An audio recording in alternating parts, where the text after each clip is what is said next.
Hi guys, good evening, welcome back to my channel. नया दिन नया व्लॉग। अगर आप ये सोच रहे हो कि मैं कहाँ से एकदम प्रकट हो गई हूँ, हमारे यहाँ तो चल रही है जी हमारी लेबर वाली सीरीज की मैं डिलीवरी के लिए गई हुई हूँ हेलसिंकी में हॉस्पिटल में। बट हाँ, मैं क्यों आई हूँ वीडियो के अंदर, क्योंकि मैं कुछ ना चीजें जो है मुझे लगता है वीडियो के अंदर मिस हो गई हैं। उनको जो है मैं जो मेरी फीलिंग्स थी या जो जो चीजें हुई बेबी की डिलीवरी के दौरान, मुझे था कि मैं वो बीच बीच में जरूर ऐड करूंगी, इसीलिए मैं हूँ यहाँ पर। चलिए अपने वीडियो को स्टार्ट करते हैं और आपको बताती हूँ कि एक्चुअली में डॉक्टर ने क्या डिसीजन लिया और कैसे हुआ हमारे बेबी का डिलीवरी। तो finally it has been decided कि भैया होने वाला है अब सी सेक्शन। बहुत देर के बाद सीटीजी हमारी बेबी की सही नहीं आ रही है and for the benefit of the baby they have plan कि अब होगा सी सेक्शन। बहुत ज़्यादा ट्राई किया हम लोगों ने कि कॉन्ट्रैक्शंस आ जाए, आ रही है कॉन्ट्रैक्शंस, बट हाँ जितनी चाहिए पुश के लिए वो पॉसिबल नहीं है। So doctors have taken the decision और हम लोग भी उस पर एग्री करते हैं। तो बस वहाँ पे चल रही है तैयारी और मैंने बस गाउन डाला है। एपिड्यूरल तो मुझे लग ही गया था, बट वहाँ पे अब लगेगा थोड़ा सा और intensified pain killers and then फिर हमारी बेबी बहुत जल्दी वापस आएगी। आई होप आपको मेरे ये पूरे व्लॉग्स पसंद आ रहे हो। मैं पूरी लाइव अपडेट्स देने की कोशिश कर रही हूँ। हाँ, मन मेरा थोड़ा सा दुखा है क्योंकि मैंने सोचा था कि मैं कर लूँगी, बट हाँ कर भी पाई। बट ठीक है, हम कुछ कर नहीं सकते, जो भगवान को मंजूर है। बस वही है, आप लोग रहिए हमारे साथ।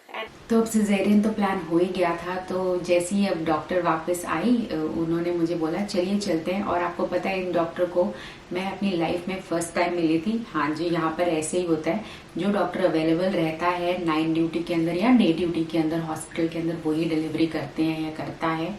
ऐसा नहीं होता है कि जैसे आपके पास एक गायनेकोलॉजिस्ट है तो वही जो है सिर्फ जो है आपकी पूरी जर्नी के दौरान रहेंगे। ये पहले भी मैं बता चुकी हूँ। जैसे मेरे जो अल्ट्रासाउंड्स भी हुए थे उनके अंदर भी मैं हर बार एक नए डॉक्टर के पास ही जाती थी। बहुत ही मुश्किल होता था कि चीज़ें रिपीट होती थी, क्योंकि यहाँ पे सारा ऑनलाइन सिस्टम है तो वो पहले पढ़ लेते थे जो भी हमारी हिस्ट्री रही है या पिछले स्कैन में क्या हुआ है। तो ऐसा ही था जी। जो डॉक्टर थी, सर्जन थी जो आई थी, उन्होंने बोला था कि मैं हूँ सर्जन और मैं करूंगी आपकी सर्जरी। तो वो सारी चीजें पढ़ाई थी, तो लाइक ओके ठीक है। तो क्या हुआ, अच्छा आते हैं व्लॉग के अंदर। तो जैसे ही डॉक्टर आई उन्होंने बोला कि चलिए चलते हैं, आप वॉक करना चाहोगे या फिर आपको व्हील चेयर दूँ।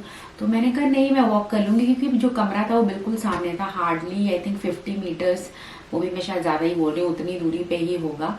क्योंकि उन्होंने पहले हमें एक्सप्लेन कर दिया था कि it's an emergency C section, caesarean है, क्योंकि बेबी की हार्ट बीट जो है इतनी ज़्यादा बेटर नहीं हो रही है, इसलिए हम और ज़्यादा वेट नहीं कर सकते। हालांकि वो उन्होंने मेरे सामने जो अपने स्टाफ को भी कॉल किया था, मुझे याद है इट वॉज लाइक मिडनाइट, और उन्होंने उनको क्लियरली बोल दिया था कि भाई अपनी जो ब्रेक है उसको भी मत लो। ऑफकोर्स जो नाइट शिफ्ट होती है उनकी भी कॉफ़ी ब्रेक होती होगी, पानी की ब्रेक वॉट उसको मतलब वो बाद में लेंगे। पेशेंट जो है मतलब बेबी जो है वो इतनी ज़्यादा भी अच्छी कंडीशन में नहीं है, तो आप फटाफट से जो है आ जाओ वापस। तो इतना मुझे याद है कि मैं वॉक करते करते वहाँ गई थी, और जैसे ही मैं वॉक करने के लिए अपने बेड से उठी मुझे ना डिजीनेस फील हुआ। लाइक आई फेल्ट कि मेरे को चक्कर आ रहा है। तो मैंने एकदम से नर्स को बोला कि मुझे डिजीनेस फील हो रहा है। तो उन्होंने कहा कोई बात नहीं, ये एपिड्यूरल की वजह से, जो आपको पहले 2 एपिड्यूरल्स दिए हैं हमने उसकी वजह से। और उन्होंने मुझे बोल दिया था कि बहुत हाई डोज ऑफ एपिड्यूरल आपको मिलेगा, तो उस बात की परेशानी और टेंशन बिल्कुल मत रखना, और जो है लोग मॉनिटर करते रहेंगे। फिर जब मैं रूम में एंटर करी तो रूम एक तो बहुत ज़्यादा ठंडा था, और वहाँ पे जो है 7 से 8 लोग मुझे जितना याद है थे। आई थिंक 2 या 3 डॉक्टर्स थे और कुछ नर्सेस थी, और एक ऑफकोर्स एनेस्थोलॉजिस्ट भी थी, जो एनेस्थीजिया की जो स्पेशलिस्ट होती हैं, जिन्होंने मुझे पहले भी एपिड्यूरल दिया था। और इस वाले मेरे सिजेरियन सेक्शन के अंदर सबसे अच्छी बात ये थी, जो मेरा पार्टनर है वो अलाउड थे मेरे साथ रहने के लिए। सो दे टोल्ड कि पहले मैं जाऊंगी, फिर वो मुझे पूरा प्रिपेयर करेंगे, क्योंकि उनको दोबारा एनेस्थीजिया मुझे देना होगा हाई शॉट्स में, हाई डोजेस में मतलब। एंड देन फिर मेरे हस्बैंड को बुलाया उन्होंने, एंड उन्होंने हमें जो है पूरी परमिशन भी दे दी थी रिकॉर्डिंग करने के लिए। फिर उसके बाद फिर मुझे इतना याद है फिर उन्होंने मतलब दे हेल्प मी, मैं बेड पे लेट गई एंड मैंने देखा बहुत सारी लाइट्स थी, ब्राइट लाइट्स थी वहाँ पे, ब्लू और पर्पल कलर का ना, और ग्रीन पीकॉक कलर्स जो होते हैं बेसिकली, ब्राइट ब्राइट कलर्स वो थे। Then I was told to lie down and then I was given the shot of epidural, जो यहाँ पे मेरा कैनुला लगाए हुए थे उन्होंने, वहाँ से जो है उन्होंने शॉट्स दिए।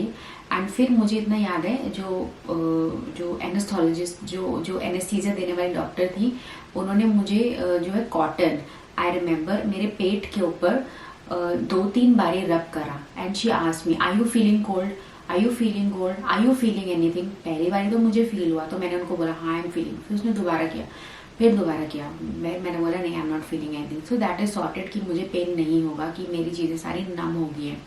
और ऐसा नहीं है कि इसके अंदर मुझे पूरा बेहोश किया गया था, इट वॉज जस्ट जो है lower part of the body, ताकि पेन ना हो जब वो कट करेंगे, इंसिजन करेंगे रादर, मुझे ऐसे बोलना चाहिए। तो इसका उन्होंने ध्यान रखा था, मतलब इसलिए उन्होंने मेरे से पूछा था। उसके अलावा मुझे याद है मेरे पास यहाँ पे ब्लड प्रेशर की जो मशीन होती है वो लगी हुई थी, और यहाँ पर जो है हार्ट को मॉनिटर करने वाली मशीन लगी हुई थी। शायद सामने स्क्रीन थी मेरे, जो कि मैं नहीं देख पा रही थी बट मेरे हस्बैंड देख पा रहे थे। थोड़ी देर के बाद मेरे हस्बैंड आ गए, मतलब थोड़ी देर का मतलब है ये सारा कुछ शायद 5 to 7 मिनट्स ही लास्ट हुआ होगा before the caesarean actually started. फिर उसके बाद मेरे हस्बैंड आ गए, so he kept the hand here and he said मैं आ गया हूँ। सो लाइक ओके ठीक है। फिर उन्होंने एक बड़ी सी ब्लू कलर की शीट डाल दी मेरे ऊपर, और जो नर्स है उन्होंने मुझे जो है टिश्यू भी ला के दिए थे, मुझे याद है। उन्होंने बोला you are going to need them, I said okay. तो चलिए अब आपको लेके चलती हूँ हॉस्पिटल रूम के अंदर और आपको दिखाती हूँ live caesarean section.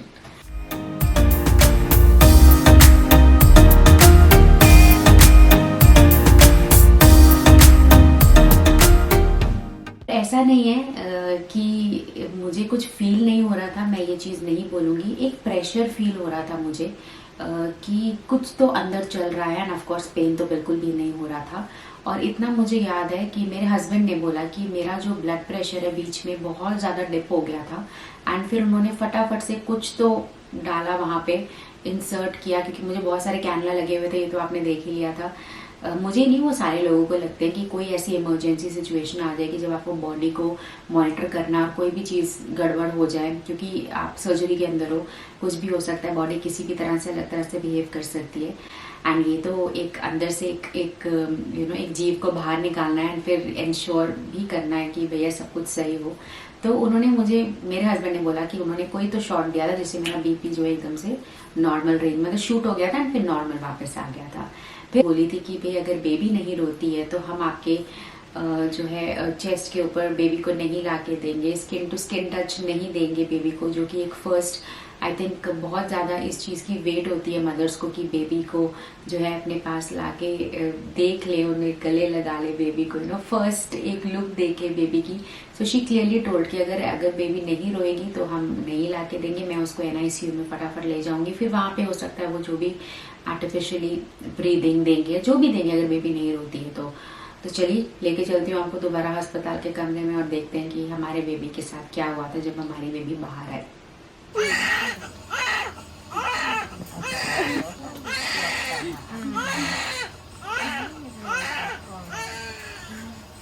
Is she okay? Okay.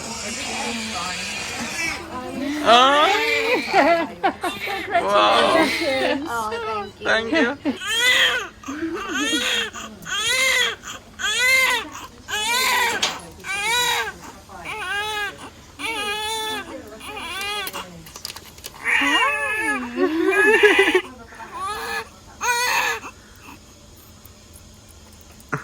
No. Hospitals.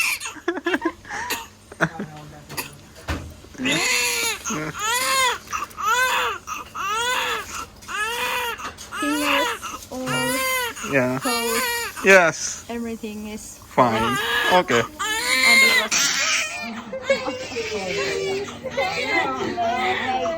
That's a beauty. Yeah.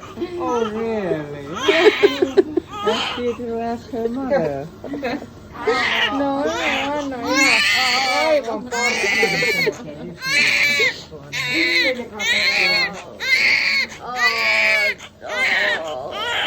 Ay, with this hand you have those candles.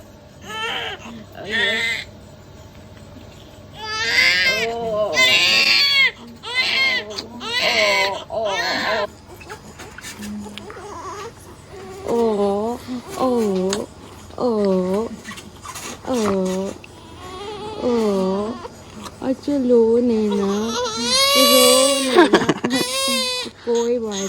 आ गए अब, कोई बात नहीं, कोई बात नहीं, आ गए दुनिया में। कोई बात नहीं, कोई बात नहीं, नो, कोई बात नहीं। हाँ अच्छा, और रोना, डिस्टर्ब कर दिया हमने। मजे चल रहे थे अंदर, हैं मजे चल रहे थे अंदर। रुको। के बाद उन्होंने ना मुझे बेबी को ऑफ कोर्स मेरे से ले लिया था, क्योंकि बेबी को फीड कराना बहुत ज़्यादा ज़रूरी था एंड फिर मुझे भी रिकवरी रूम में लेके जाना ज़रूरी था। तो उन्होंने क्या किया, and first feed of course prefer करते हैं वो लोग कि ब्रेस्ट फीडिंग से ही होनी चाहिए, मदर्स मिल्क मिलना चाहिए बेबी को। तो फिर उसके बाद मेरे को ले गए रिकवरी रूम के अंदर, और ऑफ कोर्स मैं खुद तो नहीं चल के आई, मेरे पूरा जो lower part of the body है, इवन लेग्स सारा कुछ नम था, एब्डोमिनल एरिया सारा कुछ नम था। तो मुझे याद है मुझे 2 नर्सेज ने पकड़ के डाला, उन्होंने बोला कंग्रेचुलेशंस, डॉक्टर ने भी बोला बिफोर शी लेफ्ट, उन्होंने बोला कंग्रेचुलेशन, सर्जरी बहुत अच्छे से हुई है, टांके सारा कुछ लग गए हैं, सब कुछ सिल गया है, so everything is fine. But I was feeling very very cold, मुझे इतना याद है। तो उन्होंने मुझे गर्म सा जो वाइट कलर का टॉवल टाइप ब्लैंकेट था वो दिया, एंड फिर वो मुझे लेके गए रिकवरी रूम के अंदर। जैसे ही वो रिकवरी रूम के अंदर मुझे लेके गए, आई गेस मेरा ब्लड लॉस काफ़ी ज़्यादा हो गया था, एंड फिर उन्होंने तुरंत ही मेरा हीमोग्लोबिन मेजर किया, एंड मेरा हीमोग्लोबिन गिर के 7 हो गया था, which was way too low. And then फटाफट से दे आस्क्ड मी अबाउट कि what is your blood group. तब तक my husband was also in the recovery room, मैं तो बोल नहीं पा रही थी, आई वॉज ऑलमोस्ट, चाहे आप जो है प्रेजेंट होते हो जैसे आपने देखा वीडियो के अंदर, बट थोड़ी थोड़ी तो आपको ना जो है नॉजिया फीलिंग, या फिर you start feeling little absent minded, I will say ना, थोड़ी बेहोशी वाली फीलिंग होती है, क्योंकि बॉडी में एनेस्थीसिया बहुत हाई डोज के अंदर दिया जाता है, एंड फिर थोड़ी थोड़ी देर के बाद उसका असर जो है कम होता है। क्योंकि मुझे इतना याद है कि हम रिकवरी रूम के अंदर 2 या 2.5 घंटे में के लिए थे, क्योंकि मुझे ब्लड चढ़ा था। नर्स ने वहाँ पे मुझे पूछा था कि आपका ब्लड ग्रुप क्या है, एंड देन फटाफट से जो है ब्लड चढ़ा था। इतना मुझे याद है कि ऐसा नहीं हुआ था कि मेरे हस्बैंड को पहले बोला गया था कि आपको ब्लड अरेंज करना है, ऐसा कुछ भी नहीं हुआ। They did everything on their own, हमें कोई भी चीज़ की क्योंकि इमरजेंसी की सिचुएशन थी, सो दे नेवर सेड कि पहले आप जाओ ब्लड अरेंज करो एंड देन हमें दो। आई थिंक उनके पास ब्लड बैंक्स रहते हैं, उन्होंने वहीं से अरेंज किया था। फिर उसके बाद I gave feeding to my baby, but then it was not enough. Of course starting में कुछ कभी कभी इश्यूज रहते हैं, बेबी के लिए भी इतना आसान नहीं होता है लैच बनाना। सो फिर क्योंकि बेबी बहुत ज़्यादा रो रही थी, एंड इट्स इम्पॉर्टेंट कि उस टाइम पे बेबी को फीड करा जाए। फिर उन्होंने हमें बोला कि हमारे यहाँ पर हम लोग क्या करते हैं, 2 तरह के मिल्क होते हैं, या तो फॉर्मूला मिल्क होता है, नहीं तो बहुत सारी लेडीज जो है अपना ब्रेस्ट मिल्क को डोनेट करते हैं। सो इफ़ यू वांट, हम आपके बेबी को ब्रेस्ट मिल्क भी दे सकते हैं टू स्टार्ट विद, जो हमें डोनेट किया गया किसी ने। So we were like okay it's fine, क्योंकि बेबी बहुत ज़्यादा रो रही है, इट्स ओके।